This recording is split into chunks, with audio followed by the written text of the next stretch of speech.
Hello बच्चों, आज हम क्लास 6 के हनीसकल बुक का चैप्टर 7 पढ़ने वाले हैं जिसका टाइटल है fair play. Has your best friend ever done something you thought was wrong? क्या आपके सबसे करीबी दोस्त ने, बेस्ट फ्रेंड ने कभी ऐसा कुछ किया है जो आपको गलत लगा हो? What did you do then? तो फिर आपने क्या किया? डिड यू कीप क्वाइट और did you tell your friend what you thought? क्या आप शांत रहे या फिर आपने अपने दोस्त को बताया कि आप क्या सोचते हो? Read this story about two friends who had to decide what was more important. ये कहानी पढ़िए दो दोस्तों के बारे में जिन्हें ये डिसाइड करना होता है कि उनके लिए क्या ज़्यादा ज़रूरी है, फ्रेंडशिप एंड इनमिटी, दोस्ती और दुश्मनी, या फिर a sense of what is right and what is wrong, या फिर ये इस चीज़ का ज्ञान कि सही क्या है और गलत क्या है। Part 1। Jumman Sheikh and Algu Chaudhary were good friends. Jumman Sheikh और अलगू चौधरी बहुत अच्छे दोस्त थे। So strong was their bond of friendship that when either of them went away from the village, the other looked after his family. दोनों की दोस्ती इतनी मजबूत थी कि जब गांव में से कोई एक भी बाहर जाता था तो दूसरा उसके परिवार की देखभाल करता था। Both were greatly respected in the village. गांव में दोनों का बहुत ज़्यादा मान सम्मान था। Jumman had an old aunt who had some property. Jumman की एक बूढ़ी आंटी थी जिनके पास कुछ संपत्ति थी। This she transferred to him on the understanding that she would stay with him and he would look after her. और फिर उन्होंने अपनी प्रॉपर्टी जुम्मन के नाम कर दी और फिर ये उनके बीच ये समझौता हुआ कि जुम्मन के साथ वो रहेंगी और जुम्मन उनका ख्याल रखेगा। The arrangement worked well for a couple of years. और ये समझौता कुछ सालों तक, 2-3 सालों तक तो बहुत अच्छे से चला। Then the situation changed. पर उसके बाद सारी परिस्थितियाँ बदल गईं। Jumman and his family were tired of the old relative. Jumman और उसका परिवार वो बूढ़ी रिलेटिव से थक गया था। Jumman became as indifferent to her as his wife. Jumman की पत्नी को भी उस बूढ़ी औरत की कोई ख्याल नहीं था और जुम्मन भी अब वैसा ही हो गया था। Who grudged even the little food that the old lady wanted every day. और उसकी पत्नी कैसी थी? जुम्मन की आंटी को रोज जो थोड़ा सा खाना चाहिए होता था, उसकी पत्नी वो भी उन्हें नहीं देना चाहती थी।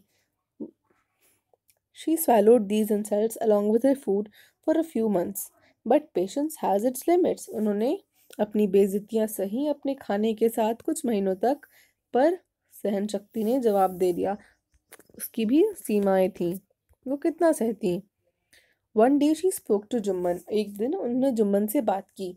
My son, it is now obvious that I am not wanted in your house.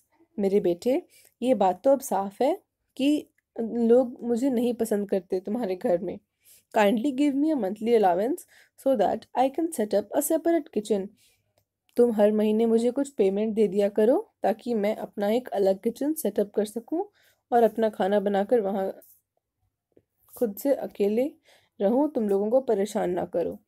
My wife knows best how to run the house. Be patient, said Jumman shamelessly. Jumman ने जवाब दिया बेशर्मी से कि मेरी पत्नी को सबसे अच्छे से घर चलाने आता है, आप धैर्य रखिए। This made his aunt very angry and she decided to take her case to the village panchayat. इस बात से उसकी आंटी को बहुत गुस्सा आया और उन्होंने सोचा कि वो अपना केस पंचायत लेके जाएंगी। For many days, the old lady was seen talking to the villagers, explaining her case and seeking their support. बहुत दिनों तक ऐसा देखा गया कि वो बूढ़ी औरत गांव वालों से बात कर रही है और सबको अपना केस समझा रही है, उनका सपोर्ट ले रही है। Some sympathized with her. कुछ लोगों ने उसके साथ संवेदना दिखाई। Others laughed at her. बाकी लोग उस पर हंस रहे थे। And a few others advised her to make it up with her nephew and his wife. और कुछ लोगों ने उसे ये सलाह दी कि आप जुम्मन और उसकी पत्नी से समझौता कर लीजिए, आप अपना झगड़ा सुलझा लीजिए। At last she came to Algu Chaudhary and spoke to him. और आखिरकार वह जुम्मन के बेस्ट फ्रेंड अलगू चौधरी के पास आई और उससे कहा, You know चाची, Jumman is my best friend. तो अलगू चौधरी ने रिप्लाई किया कि चाची आप तो जानती ही हैं कि जुम्मन मेरा बेस्ट फ्रेंड है. How can I go against him? मैं उसके खिलाफ कैसे जा सकता हूँ? अलगू सेड. अलगू ने ये कहा. But is it right my son to keep mum and not say what you consider just and fair? तो फिर उस बूढ़ी औरत ने प्लीड किया, याचना की कि पर तुम ये बताओ बेटा कि जो तुम्हें सही लगता है और जो गलत है उसके खिलाफ ना बोलना, चुप रहना, क्या ये सही है? Come to the panchayat and speak the truth. तुम्हें बस इतना करना है कि तुम पंचायत आ जाना और सच बता देना, she said. Algu didn't reply but her words kept ringing in his years. Algu ने कुछ जवाब वापस नहीं दिया कि वो आएगा या नहीं आएगा, पर उस बूढ़ी औरत के शब्द अलगू के कानों में गूंजते रहे। Part 2. The panchayat was held the same evening under an old banyan tree. Panchayat फिर से रखी गई एक बूढ़े बरगद के पेड़ के नीचे, शाम में, उसी शाम। Jumman stood up and said, Jumman खड़ा हो गया और उसने कहा, The voice of the punch is the voice of the god. Let my aunt nominate the head punch. भगवान की आवाज़ और पंच की आवाज़ एक ही होती है, तो मैंने अपनी आंटी को मौका दिया है कि वो सरपंच को चुने। आई will abide by her decision, और उनका जो भी निर्णय होगा मेरे लिए भी वो मान्य होगा, मैं भी उसे मान लूँगा। The panch knows neither friend nor enemy. Panch का तो कोई दोस्त नहीं होता और कोई दुश्मन भी नहीं होता। What do you say to Algu Chaudhary? The old lady announce. Old lady ने अनाउंस किया कि क्या तुम्हें अलगू चौधरी सरपंच के रूप में मान्य है? Fine, replied Jumman, hiding his joy over this unexpected piece of luck. तो जुम्मन तो बहुत अंदर से खुश हो गया कि उसका दोस्त ही सरपंच बन गया, और जुम्मन को लगा कि उसका दोस्त उसकी ही मदद करेगा, तो वो अपनी खुशी छुपाते हुए उसने नॉर्मल से रिप्लाई किया, फाइन, हाँ ठीक है।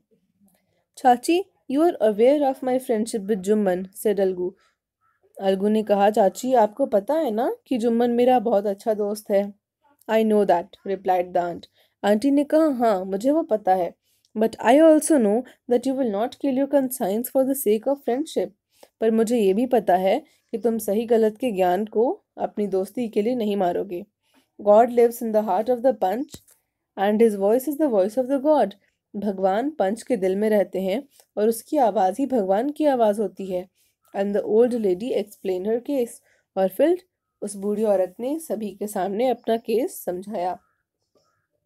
जुम्मन, सेड अलगू। अलगू ने जुम्मन से कहा, you and I are old friends. तुम और मैं बहुत पुराने दोस्त हैं। Your aunt is as dear to me as you. तुम्हारी आंटी मेरे लिए उतनी ही प्रिय हैं जितने मेरे लिए तुम हो। Now I am a panch. पर अब मैं एक पंच हूँ। You and your aunt are equal before me. तुम और तुम्हारी आंटी मेरे सामने बराबर हैं। वॉट हैव यू टू से इन योर डिफेंस? तो तुम्हें अपने बचाव में क्या कहना है? 3 years ago, began Jumman. Jumman ने स्टार्ट किया, 3 साल पहले। My aunt transferred her property to me. मेरी आंटी ने अपनी प्रॉपर्टी मेरे नाम कर दी। I promise to support her as long she lived. मैंने प्रॉमिस भी किया था कि मैं उन्हें सपोर्ट करूंगा, उनकी देखभाल करूंगा जब तक वो जीवित रहती हैं। I have done all I could. मैंने वो सब कुछ किया है जो मैं कर सकता था। There have been a couple of quarrels between my wife and her, but I can't stop it. और हाँ, कुछ विवाद हुए हैं मेरी आंटी और मेरी पत्नी के बीच में, पर मैं उसे तो नहीं रोक सकता ना। That's all I have to. Now my aunt is claiming a monthly allowance from me. और अब मेरी आंटी को हर महीने मुझसे कुछ पेमेंट चाहिए। This is not possible. ये संभव नहीं है। That's all I have to say. और इतना ही मुझे कहना है। Jumman was cross examined by Algu and others. Jumman की परीक्षा ली गई, मतलब उससे और सवाल किए गए। अलगू ने किए और दूसरे लोगों ने किए। देन अलगू अनाउंस, और फिर अलगू ने निर्णय लिया। We have gone into the matter carefully. हमने इस मसले को ध्यान से देखा है, समझा है।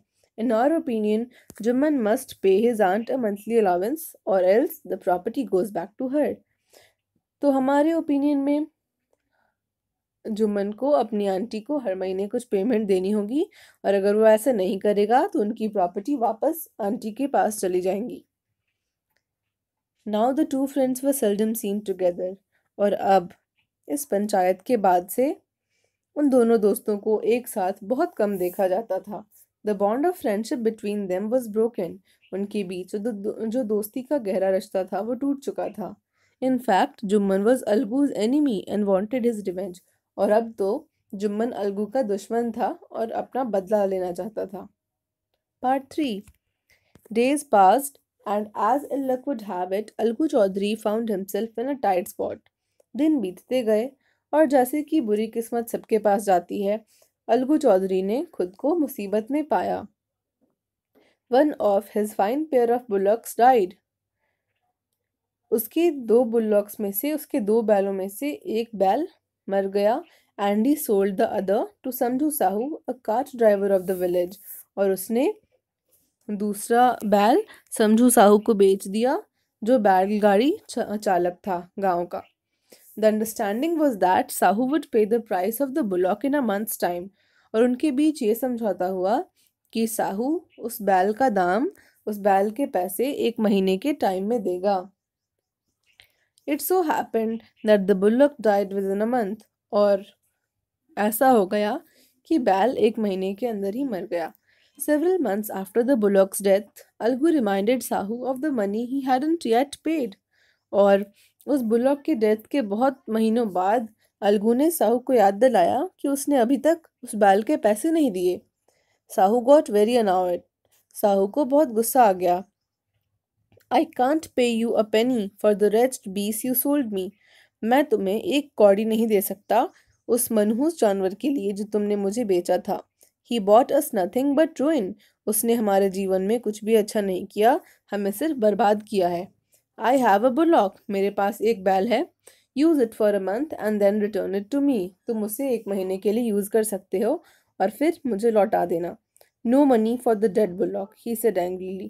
और जो बैल मर चुका है उसके लिए तुम्हें कोई पैसे नहीं मिलेंगे। Algu decided to refer the case to the panchayat. Algu ने सोचा कि वो अपना केस पंचायत में लेके जाएगा। For a second time in a few months preparations for holding the panchayat were made and both the parties started meeting people seeking their support. तो कुछ ही महीनों के बाद पंचायत की प्रिपरेशंस दूसरी बार स्टार्ट की गई और फिर दोनों पार्टीज ने यानी समझू साहू और अलगू चौधरी दोनों ने अपने तरफ से लोगों को मिलना स्टार्ट किया अपने सपोर्ट में कि कौन कितने लोगों से सपोर्ट करते हैं। The panchayat was held under the old banyan tree. फिर से पंचायत उसी पुराने बरगद के पेड़ के नीचे लगी। Algu stood up and said, the voice of the panch is the voice of the God. Algu खड़ा हो गया और उसने कहा कि पंच की आवाज ही भगवान की आवाज है। Let Sahu nominate the head panch, I will abide by his decision. तो साहू को ये मौका देते हैं कि वो चुने कि हेड पंच कौन होगा और उसका जो निर्णय होगा मुझे भी वो मान्य होगा, मतलब उसका जो डिसीजन होगा वो मैं भी एक्सेप्ट कर लूँगा। Sahu saw his chance and propose the name of Jumman. Sahu को अपना मौका दिखा और उसने जुम्मन का नाम बोल दिया। अलगूज हार्ट सैंक एंड ही टर्न पेल। अलगू का दिल उदासी में डूब गया और उसका रंग उड़ गया। But what could he do, पर वो कर भी क्या सकता था। The moment Juman became head punch, he realized his responsibility as judge and the dignity of his office. जिस पल जुम्मन को हेड पंच बनाया गया उसी पल उसे एक जज की जिम्मेदारी समझ में आई और उसकी ऑफिस की क्या डिग्निटी है, क्या मान सम्मान है, उसे वो समझ में आया। Could he, seated in that high place, have his revenge now? क्या वो उतने उच्च स्थान पर बैठकर अब अपना बदला ले सकता है? He thought and thought. उसने बहुत विचार किया। No. He must not allow his personal feelings to come in the way of speaking the truth and doing justice.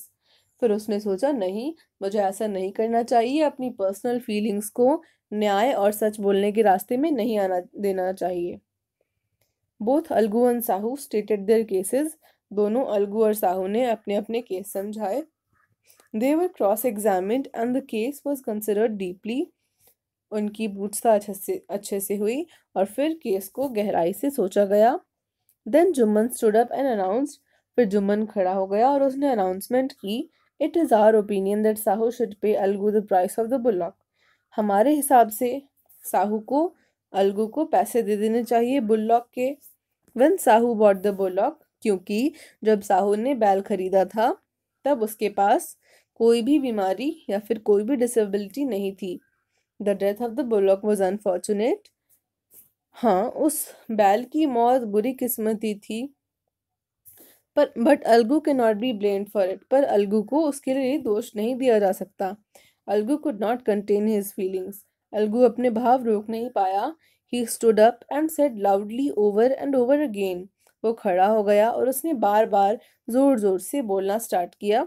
Victory to the panchayat. Panchayat की जीत हुई। This is justice. यही न्याय है। God lives in the voice of the panch. भगवान पंच की आवाज में वास करते हैं। सून आफ्टर और जल्दी ही जुम्मन केम टू अलगू। जुम्मन अलगू के पास आया। embraced him and said, उसे गले लगाया और उससे कहा, since the last panchayat I had become your enemy। पिछले पंचायत के बाद से मैं तुम्हारा दुश्मन बन गया था। Today I realized what it meant to be a punch। और आज मुझे पता चला कि पंच होने पे क्या रिस्पॉन्सिबिलिटीज आ जाती हैं। A punch has no friend nor enemy। एक पंच का ना ही कोई दोस्त और ना ही कोई दुश्मन होता है। He knows only justice। उसे सिर्फ न्याय पता होता है। Let no one deviate from the path of justice and truth for friendship or enmity। हे भगवान, आपकी इतनी दया हो कि न्याय के रास्ते से कोई भी भटक ना पाए अपनी दोस्ती या दुश्मनी निभाने के लिए। Algu embraced his friends and wept।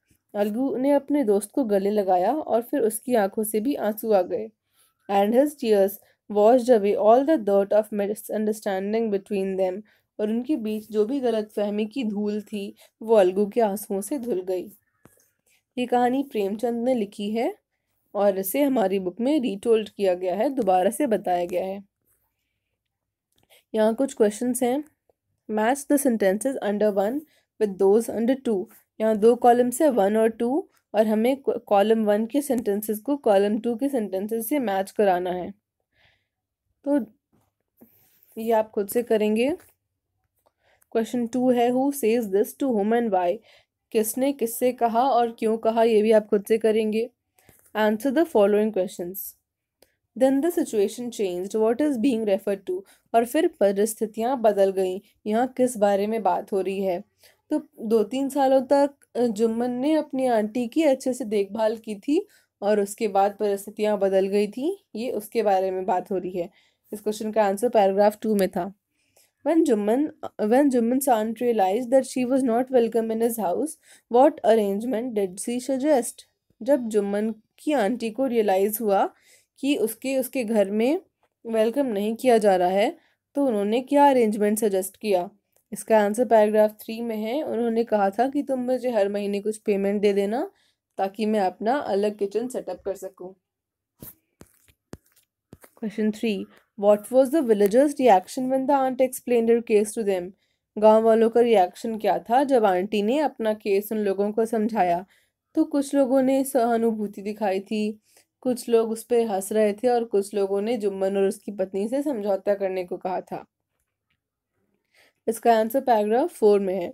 Why was Jumman happy over Algu's nomination as head panch? Jumman खुश क्यों था कि अलगू का नॉमिनेशन हुआ है हेड पंच के रूप में। जुम्मन को लगा था कि अलगू तो उसका दोस्त है और उसके लिए ही उसके पक्ष में ही निर्णय लेगा। इसका आंसर पैराग्राफ 6 में था। God lives in the heart of the panch. भगवान पंच की दिल में रहते हैं, आंटी ने कहा था। What did she mean? उनके ये कहने का अर्थ क्या था? यानी उनके ये कहने का अर्थ ये था कि वो पंच को उसकी रिस्पॉन्सिबिलिटी याद दिलाना चाहती थी कि पंच के दिल में भगवान रहते हैं, वो दोस्ती या दुश्मनी नहीं देखते। What was Algu's verdict at his punch? How did Jumman take it? Algu की क्या रिस्पॉन्सिबिलिटी थी पंच बनने के बाद और जुम्मन को क्या लगा कि वो ऐसा क्यों कर रहा है।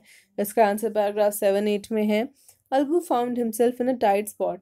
What was his problem? Algu ने अपने आप को मुसीबत में पाया, उसका प्रॉब्लम क्या था। इसका आंसर पैराग्राफ 9 में है। Why was Algu upset over Jumman's nomination as head panch? Algu upset क्यों था जब जुम्मन को हेड पंच बनाया गया। उसे लगा कि जुम्मन तो इसका दुश्मन है और ये इसके पक्ष में निर्णय नहीं लेगा, इसलिए अलगू अपसेट हो गया था। इसका आंसर पैराग्राफ 12-13 में मिलेगा। What was Jumman's verdict as head panch? How did Algu take it? Jumman की क्या रिस्पॉन्सिबिलिटी थी हेड पंच बनने के बाद, और अलगू ने उसे कैसे सोचा। Which of the following sums up the story best. इन तीनों लाइन में से सबसे सटीक पॉइंट कौन सा है जो इस कहानी को डिस्क्राइब करे। इन तीनों में से आपको अपना आंसर चुनना है और एक रीज़न भी देना है। सो ये चैप्टर यहीं पे ख़त्म होता है। चैप्टर का टाइटल क्या था? फेयर प्ले, यानी सबके साथ न्याय हो। So thank you, thanks for watching.